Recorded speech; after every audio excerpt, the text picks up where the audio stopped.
Avatar Meher బాబా की జై. లక్ష్మి గారు, వైదేహి జై బాబా. ఈరోజు ఈ కార్యక్రమాన్ని ప్రారంభించే ముందు కొద్దిగా ఒక 1 minute ఆగుదాము, ఇంకా జాయిన్ అవుతారు ఎవరైనా. జై బాబా అండి. జై బాబా.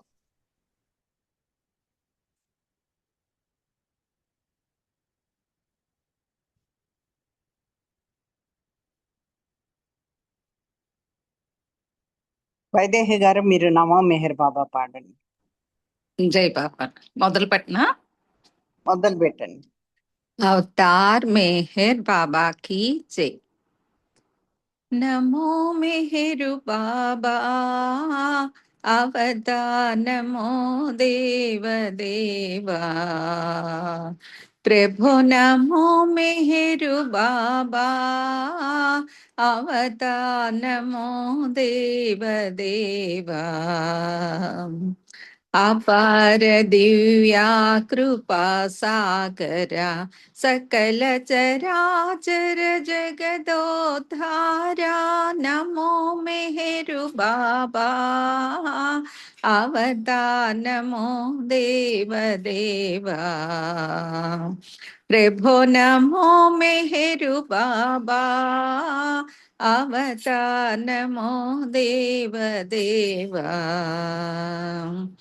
జోహారులివి శ్రీ మెహరు బాబా, మహిని జనించిన మానవ రూప. ఇహ పరానంద జీవనమీవా, భవ భయ భంజన పరమ పావన. నమో మెహరు బాబా, అవతార్ నమో దేవ దేవా. ప్రభు నమో మెహరు బాబా, అవతార్ నమో దేవ దేవా. అజ్ఞానాంధతనంతము చేసి దివ్య విజ్ఞాన దృష్టిను సంగి, ఆరిషడ్వర్గం బంతరింపగా, ఔయయ మోక్షం బనుగ్రహింపుము. నమో మెహరు బాబా, అవతార్ నమో దేవ దేవా. ప్రభో నమో మెహరు బాబా, అవతార్ నమో దేవ దేవా. జై మెహర్ బాబా జై, జై మెహర్ బాబా జై, జై మెహర్ బాబా జై.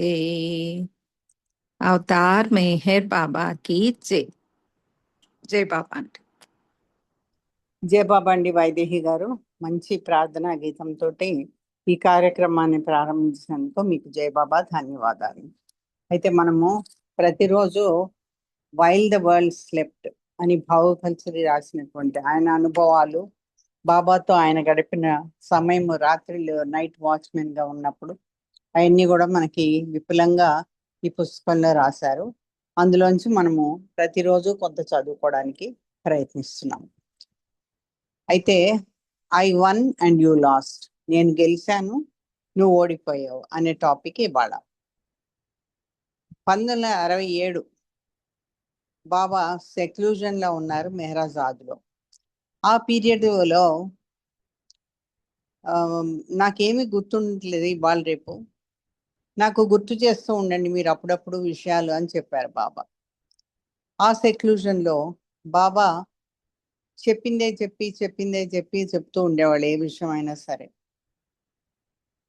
అది ఒక 1 month వరకు చెప్తూ ఉండేవాళ్ళు. అయితే ఎగ్జాంపుల్ చెప్తున్నారు భావు ఇక్కడ. బాబా తనకి ఇన్స్ట్రక్ట్ చేసి రోజు 5:30కి రమ్మన్నారంట, 5:45కి రమ్మన్నారు. బాబా అడిగేవాళ్ళంట, ఏ టైంకి వస్తావు రేపు నువ్వు అని. అంటే భావు 5:45 బాబా. వాట్ టైం అని మళ్ళీ అడిగేవాళ్ళట. మళ్ళీ రిపీట్ చేసేవాళ్ళు భావు, 5:45కి వస్తాయని. అయితే జస్టర్ చేసేవాళ్ళంట బాబా, సంజ్ఞ చేసేవాళ్ళు, ఏ టైంకి వస్తావు అని. అదే సేమ్ రిప్లై ఇచ్చేవాడు భావు. ఇలా ఒకటే క్వశ్చన్ పదే అడుగుతూ ఉండేవాళ్ళు, మళ్ళీ 20 నిమిషాలకి మళ్ళీ అడుగుతుండేవాళ్ళు. మళ్ళీ భావు సేమ్ ఆన్సర్ ఇస్తూ ఉండేవాడు. ఇది ప్రతిరోజు జరుగుతుంది. మళ్ళీ వాచ్ చేయడానికి వెళ్ళినప్పుడు బాబా, నేను ఎందుకు ఇన్నిసార్లు ప్రతిదీ రిపీట్ చేస్తున్నాను కంటిన్యూస్గా నాకు అర్థం అవ్వట్లేదు, కానీ అయినా కూడా ఆ పని చేస్తూనే ఉండేవాళ్ళు. ఆ మాట అనేవాళ్ళు, ఆ పని చేస్తూనే ఉండేవాళ్ళు. ఒకరోజు నాకు మూడ్ బాగాలేదు, అది భావు చెప్తున్నాను, నాకు మూడ్ బాగాలేదు. బాబా నుంచి చాలా స్కోల్డింగ్స్ వచ్చినాయి నాకు. కొన్ని ఉత్తరాలు నేను చూడనందుకు బాబా చాలా కోపగించుకున్నారు. అది నాకు, దానివల్ల నా మూడ్ అంతా పాడైంది. అయితే రేపు 5:30కి రమ్మని చెప్పారంట బాబా. ఏ టైంకి వస్తావు నువ్వు అంటే 5:30.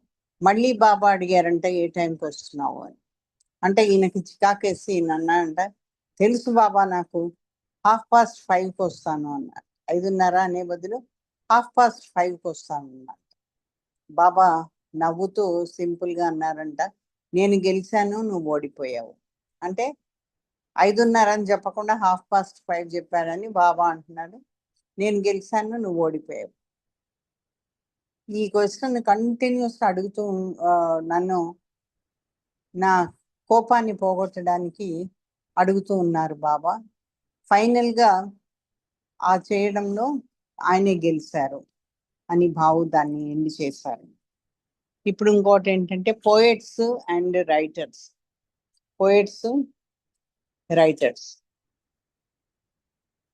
బిగినింగ్ నుంచి నేను ఒక బాగా భాష తెలిసిన వాడిని నేను అనుకోలేదు ఎప్పుడు. ఎందుకంటే నేను సైన్స్ చదివాను, లా చదివాను, తర్వాత పబ్లిక్ అడ్మినిస్ట్రేషన్ చదివాను. బాబా హిందీ కరెస్పాండెన్స్ రాయమన్నప్పుడు వేరే పనులతో పాటు అది చేసేవాడిని. 1955లో బాబాతోటి సతారాలో ఉన్నప్పుడు బాబా రైటింగ్ విషయము ఎత్తారు. ఒకరోజు రాత్రి బావు ఒక్కడే కూర్చున్నప్పుడు బాబాని వాచ్ చేస్తూ ఒక ఆలోచన వచ్చిందంట బావుకి. నువ్వు పుస్తకాలు రాయాలి అన్నట్టుగా అనిపించింది తనకి. అది ఆయనకి అర్థం కాలేదు. ఎందుకని అంటే ఆ ఆలోచన ఎందుకు వస్తుందో అర్థం కాలేదు. కానీ మరుసటి రోజు బాబా కొన్ని ఆర్టికల్స్ దాన్ని తయారు చేయమన్నారు. అది సర్క్యులర్స్ లాంటివి తయారు చేయమన్నారు. అయితే ముందు రోజు ఆ ప్రేరణ ఇచ్చింది బాబానే అని నాకు అర్థమైంది. అయితే నేను రాయడానికి ఈ ఆలోచన ఇచ్చింది బాబానే అని అనుకున్నాడు. ఆ రోజు నుంచి కరెస్పాండెన్స్ కాకుండా, వేరే అన్ని డ్యూటీస్ కాకుండా ఆర్టికల్స్ ప్రిపేర్ చేయడం మొదలుపెట్టాడు. అంటే సర్క్యులర్స్ లాంటివి. డిఫరెంట్ దర్శన్ ప్రోగ్రామ్స్కి ఆర్టికల్స్ తయారు చేయాల్సి వచ్చేది. ఇంకా వేరే మెటీరియల్ కూడా బాబాకి. మేజర్ రైటింగ్, ఎక్కువ రైటింగ్ బాబా నిర్యాణం ముందు 10 సంవత్సరాలకు ముందు మొదలైంది. 1959లో బాబా ఒక ప్లే రాయమన్నారంట. ఆ తర్వాత సాంగ్స్, గజల్స్, ఇంకా నాటకాలు రాయమని చెప్పారు బాబా. ఒక డజన్ బుక్స్ రాశాను ఆ పీరియడ్లో. అది బాబా గైడెన్స్ తోటి గడిచింది. నేను ఏది రాసినా కూడా అది బాబాకి చదివి వినిపించేవాడిని. అదే కాకుండా బాబా వేరే పుస్తకాలు కూడా ఇన్స్ట్రక్షన్స్ ఇచ్చేవాళ్ళు. అయితే అవన్నీ కూడా నేను కంప్లీట్ చేశాను. బాబా బాడీ డ్రాప్ చేసే వరకు అవన్నీ కూడా కంప్లీట్ చేశాను. అయినా కూడా నేను ఒక రైటర్నని కానీ, ఒక పోయెట్నని కానీ నేను ఎప్పుడు అసలు అనుకోలేదు. నేను బాబా అసలు నన్ను ఎందుకు రాయమని అన్నారో అని నేను అనుకునేవాడిని ఎప్పుడు. ఒకరోజు బాబా నన్ను ఏదో రాయమన్నారు. బాబాతోటి నేను అన్నాను కదా, బాబా నేను ఒక రైటర్ని కాదు, ఒక పోయిట్ని కాదు, కవిని కాదు, నాకు భాష కూడా అంత పెద్దగా తెలియదు. ఎందుకు ఇలాంటి వర్క్ ఇస్తావు నాకు అంటే, బాబా ఏమన్నానంటే, "ఆ, చాలా మంది పోయిట్స్ ఉన్నారు, రైటర్స్ ఉన్నారు ఈ ప్రపంచంలో. నీ దగ్గరికి వాళ్ళు గనక వస్తే వాళ్ళు చాలా లోతైన విషయాలు రాయగలుగుతారు నీ గురించి తెలుసుకుని." అంటే బాబా అయితే అన్నారట, "నీకెవరన్నా ఈ రైటర్స్ పోయిట్స్ తెలుసా? కవులును ఈ ఆ, రాసేవాళ్ళు తెలుసా?" అంటే బాబా నేను వాళ్ళవి విన్నాను అన్నాడంట. వాళ్ళు చాలా పాపులరు, చాలా ఖ్యాతి చెందిన వాళ్ళు, వాళ్ళ పేర్లన్నీ కూడా బాగా వెల్ నోటెడ్గా ఉంటాయి. అంటే ఆల్ రైట్ అన్నారు బాబా. వాళ్ళకు నా గురించి రాయి వాళ్ళకి, వాళ్ళకి కానీ ఇంట్రెస్ట్ ఉంటే నేను పిలుస్తాను వాళ్ళని. సో వాళ్ళందరికీ లెటర్స్ రాయి నువ్వు, ఈ పోయిట్స్ ఈ రైటర్స్కి అని అంటే భావు అలానే చేయడం జరిగింది. బాబాకి చాలా యాంగ్షియస్గా ఉన్నది వాళ్ళని కాంటాక్ట్ చేసి వాళ్ళతో మాట్లాడదామని. నేను లోతుగా ఆలోచించాను, అనుకున్నాను. చాలా స్ట్రాంగ్గా ఫీల్ అయ్యింది ఏంటంటే వాళ్ళు తప్పకుండా వస్తారు, ఎందుకంటే బాబా ఇంట్రెస్ట్ చూపిస్తున్నారు కాబట్టి వాళ్ళు తప్పకుండా వస్తారని నేను అనుకున్నాను. కొన్ని రోజుల తర్వాత చక్కటి లెటర్స్ వచ్చినాయి వీళ్ళకి. ఈయన ఎవరెవరికైతే రాశాడో అక్కడి నుంచి లెటర్స్ వచ్చినాయి. ఆ లెటర్స్ అన్ని బాబాకి చదివి వినిపించడం జరిగింది. అవన్నీ విని బాబా చాలా హ్యాపీగా ఫీల్ అయ్యారు. కానీ ఇన్స్ట్రక్షన్స్ ఏమీ ఇవ్వలేదు దాని గురించి కానీ, వాళ్ళకి మళ్ళీ తిరిగి లెటర్స్ రాయమని కానీ ఏమీ ఇన్స్ట్రక్షన్స్ బాబా ఇవ్వలేదు. అయితే నాకు చాలా నిరాశ చెందాను నేను. అయితే ఎందుకంటే కొంతమంది వీళ్ళలో వస్తారని అనుకున్నాను బాబా కాంటాక్ట్లోకి. సో మెసేజ్లు మళ్ళీ పంపించాను, మళ్ళీ పర్సనల్ లెటర్స్ కూడా వాళ్ళకి రాయడం జరిగింది సొంతగా. ఈయన బాబా ఇది కాకుండా తను సొంతగా తను రాస్తున్నట్టు రాశాడు. బాబా నాకు చాలా ఖచ్చితంగా చెప్తున్నాను, ఈ ఈ వీళ్ళు గనక ఈ లాంగ్వేజ్ బాగా వచ్చిన వాళ్ళు గనక వస్తే వాళ్ళు డెఫినెట్లీ నీ దగ్గరికి వస్తారు. వచ్చినప్పుడు చాలా మంచి మంచి విషయాలు వాళ్ళు నీ గురించి లోతైన విషయాలు రాస్తారు అని బాబా చెప్తే బాబా విని విని మళ్ళీ దాని గురించి ప్రశ్నించారు. వాళ్ళ రైటింగ్స్ ఏమైనా ఉన్నాయా నీ దగ్గర అని. నా దగ్గర ఉన్నాయి బాబా అంటే ఆస్క్ మీ టు బ్రింగ్, తీసుకురమ్మన్నారు, చదవమన్నారు. అలానే భావు అయితే తెచ్చి చదివాడు. బాబా అన్నారంట, ఏముంది ఈ రాతల్లో, అది చాలా డ్రైగా ఉంది, ఏం సారం లేదు అందులో. ఒక భాష మటుకు బాగుంది, ఇంకేమీ లేదు, అది తప్పించి ఏం లేదు. ఏమన్నా అందులో ప్రేమ ప్రవాహం ఉందా, నిజం చెప్పు. భావు చాలా క్వైట్గా ఉన్నాడు. బాబా సైన్ చేశారట, వాళ్ళకి మళ్ళీ నువ్వు ఉత్తరాలు రాయి, వాళ్ళు ఎప్పటికీ నా దగ్గరికి రాలేరు.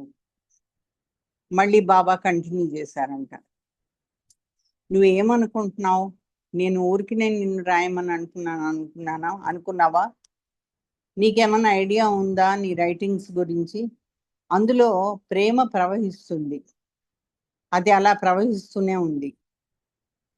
నువ్వు గుర్తుపెట్టుకో, నాకు నీ రైటింగ్స్ ఇష్టము, ఇంకేం కావాలి?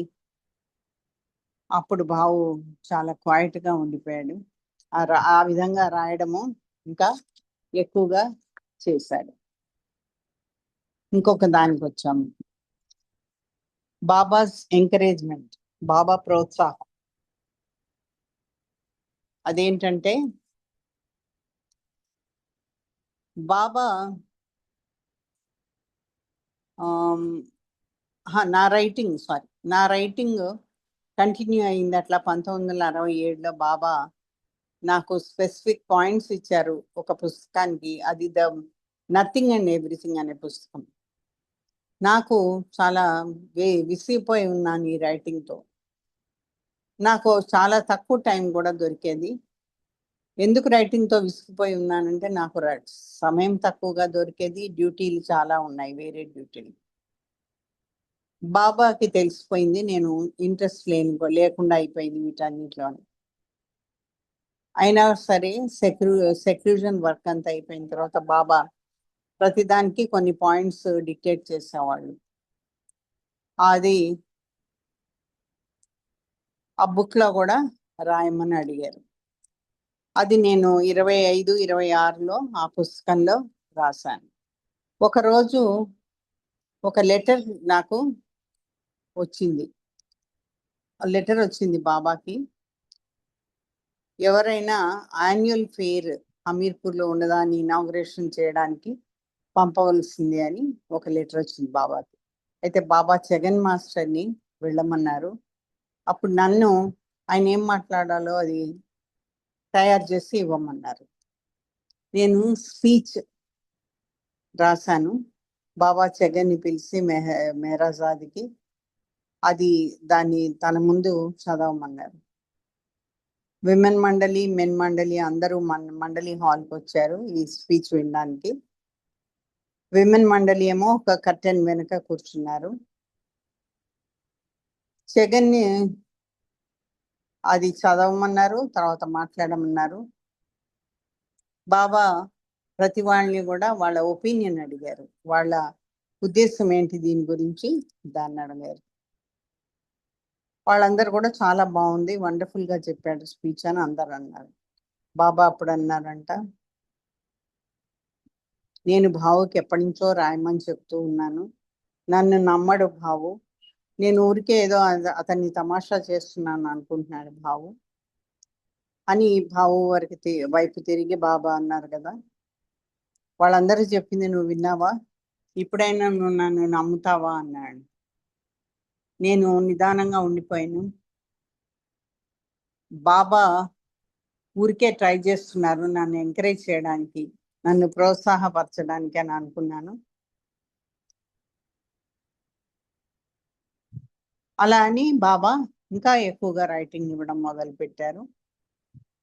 అది నేను చేయాల్సి వచ్చింది, చేశాను అని చెప్తున్నారు. బాబా కంటిన్యూ చేశారు,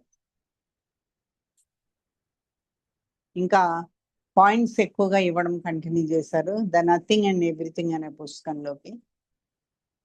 రాత్రి కూర్చున్నప్పుడు ఆ పని చేసేవాళ్ళు బాబా. దాని గురించి కూడా నన్ను గుర్తు చేయమని అంటూ ఉండేవాళ్ళు బాబా. నేను పాయింట్స్ రాసుకునేవాడిని, ఆ మరుసటి రోజు బాబాకి అవన్నీ గుర్తు చేసేవాడిని. అయితే అవి గుర్తు చేయమని అన్నప్పుడు కొన్ని పాయింట్స్ ఒక డేట్లో ఇచ్చేవాళ్ళు, ఒక వారం రోజుల తర్వాత లేకపోతే 2 months 4 months తర్వాత అది చాలా కష్టం అయిపోయింది. ఒక నోట్ చేసుకున్నా కూడా ఆ పాయింట్స్ అన్ని డేటు ఇంకా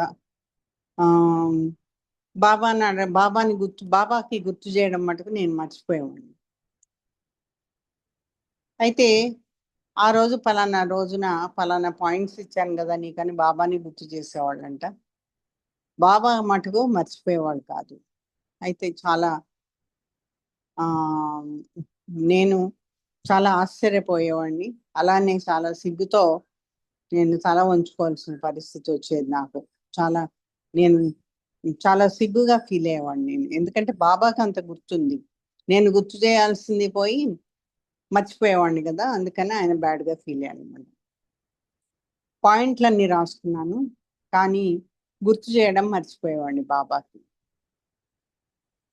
ప్రతిరోజు పొద్దుట పాయింట్స్ కోసం వెతుకుతూనే ఉండేవాడిని, ఎందుకంటే బాబా ఏ టైంకైనా వచ్చి నన్ను అడుగుతాడు. నేను ఆ నోట్స్ అప్పటికప్పుడు చూడడానికి అవ్వదు, అందుకని ప్రతిరోజు పాయింట్స్ చూసుకునేవాడిని, కానీ బాబా గుర్తు చేయడం మర్చిపోయేవాడిని. ఒకరోజు వాష్రూమ్లో ఉన్నప్పుడు బాబా సడన్గా వచ్చి పిలిచారు. తొందరగా వాష్ చేసుకొని పరిగెత్తుకుంటూ బాబా దగ్గరికి వెళ్ళాడు. ఇవాళ ఏమైనా పాయింట్స్ ఉన్నాయా అని అడిగితే లేదు బాబా అని. చెక్ చేయమన్నారు బాబా. రూమ్కి వెళ్ళి చెక్ చేశాను, ఏమో పాయింట్స్ లేవు ఆ పర్టికులర్ డే, అందుకని తిరిగి వెళ్ళిపోయాడు. ఆఫ్టర్నూన్కి ఏం లేవు. ఏదేమైనా కొంతసేపటి తర్వాత బాబా కొన్ని పాయింట్స్ గురించి మాట్లాడుతూ 4 months బ్యాక్ ఇచ్చిన పాయింట్స్ గుర్తు చేశారు బాబా ఆ పర్టికులర్ డే. ఆ ప్రత్యేకమైన రోజు 4 నెలల క్రితం ఇచ్చినటువంటి పాయింట్స్ని గుర్తు చేశారు. అవి డిస్కస్ చేసేటప్పుడు ఆయనకు అప్పుడు గుర్తొచ్చింది, ఆ నోట్స్లో రాసుకున్న విషయము భావుకి అప్పుడు గుర్తొచ్చింది. బాబా అప్పుడు సౌమ్య చేశారు, నేను నీకు పాయింట్స్ ఇచ్చాను కదా, నువ్వు నాకు గుర్తు చేయడం మర్చిపోయావు. నీలాగా నేను మర్చిపోయి ఉంటే ఈ విశ్వం మొత్తం ఏమైపోయేది? ఆ తర్వాత నేను ఆశ్చర్యపడే విధంగా నా నోట్స్ నా పాకెట్లోనే ఉంది. ఎక్కడికో వెళ్ళి వెతకడము ఇవన్నీ చేస్తున్నాను కదా భావు. చివరికి చూస్తే నోట్స్ ఆయన పాకెట్లోనే ఉంది. జై బాబా అండి. నెక్స్ట్ది ఇంకొక 2 ఉన్నాయి, అది రేపటితో అయిపోతాయి. బహుశా మరి రజనీ రేపు వస్తారేమో తెలియదు. ఇప్పుడు మొదలు పెడితే అది ఎటు అవ్వదు, ఇటు అటు కాకుండా ఉంటాం మనము. అందుకని ఈరోజు ఇక్కడితోటి ముగించుకొని మనం హారతితో ఈ ప్రోగ్రామ్ కంప్లీట్ చేసుకున్నాము. నేను చూస్తున్నాను ఎవరున్నారా హారతికి.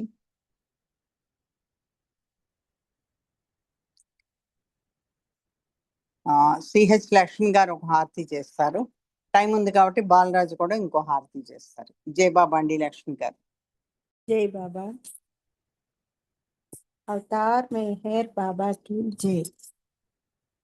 मनसु हारति दे, मनसु हारति दे, मनसु हारति दे, महिमान्वित मंगल चरण। मेहरु बाबा प्रेममया, నీవే మాకు సర్వమయా. మనసు హారతి దే, మనసు హారతి దే.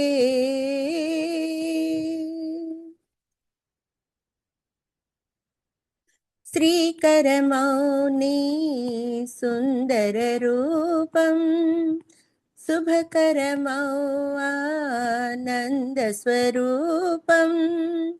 శ్రీకరమౌని సుందర రూపం, శుభకరమౌ ఆనంద స్వరూపం. విమల దయా గుణ ప్రేమ స్వరూపం, విమల దయా గుణ ప్రేమ స్వరూపం. నిరుపమ తేజో విలసిత సత్య స్వరూపం. మేహరు బాబా ప్రేమమయా, నీవే మాకు సర్వమయా. మనసు హారతి దే, మనసు హారతి దే.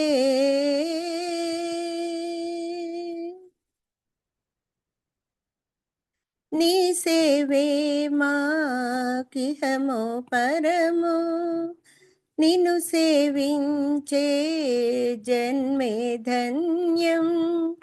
నీ సేవే మాకిహమో పరము, నిన్ను సేవించే జన్మే ధన్యం. నీ చరణములే శరణం శరణం, నీ చరణములే శరణం శరణం. జీవిత పరవది నీ సన్నిధి కాదా. సారీ బాబా. మేహరు బాబా ప్రేమమయా, నీవే మాకు సర్వమయా. మనసు హారతి దే, మనసు హారతి దే.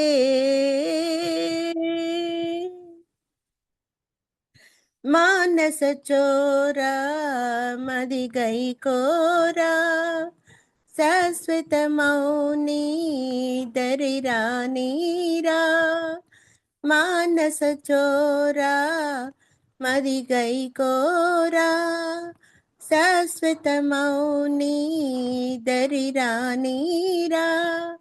అంజలితో మా మనసులు నీకు, అంజలితో మా మనసులు నీకు. హారతి చేశాము నీకు మౌన స్వరూప మేహరు బాబా ప్రేమమయా నీవే మాకు సర్వమయా మనసు హారతిదే మనసు హారతిదే మనసు హారతిదే మహిమాన్విత మంగళ చరణ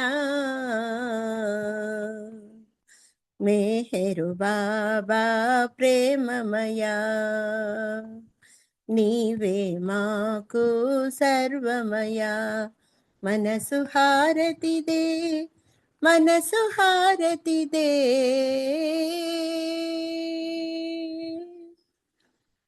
अवतार मेहर बाबा की जय अवतार मेहर बाबा की जय अवतार मेहर बाबा की जय thank you Baba thank you Uma garu अंदरिकी जय बाबा జై బాబా అండి. బాలరాజు గారు.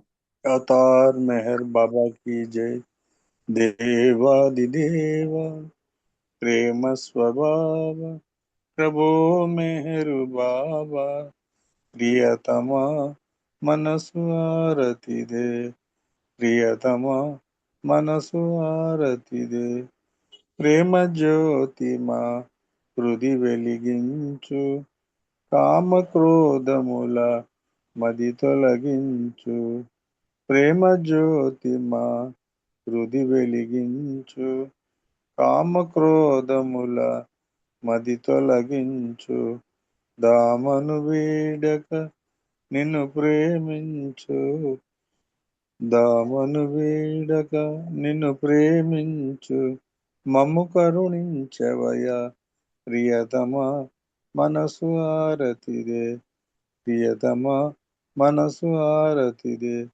నీ దివ్య నామమే మదిని స్మరించు నీ దివ్య రూపమే హృది తిలకించు నీ దివ్య పదములే ఆరాధించు నీ దివ్య పదములే ఆరాధించు మము కరుణించవయ ప్రియతమా మనసు ఆరతిదే ప్రియతమా మనసు ఆరతిదే అహంకారము ఆరతి కాగా ఇహమే పరమై ప్రకాశించగా అహంకారము ఆరతి కాగా ఇహమే పరమై ప్రకాశించగా పాయి శరణు సాయుధ్యము పొందగా పాయి శరణు సాయుధ్యము పొందగా మము కరుణించవయ ప్రియతమా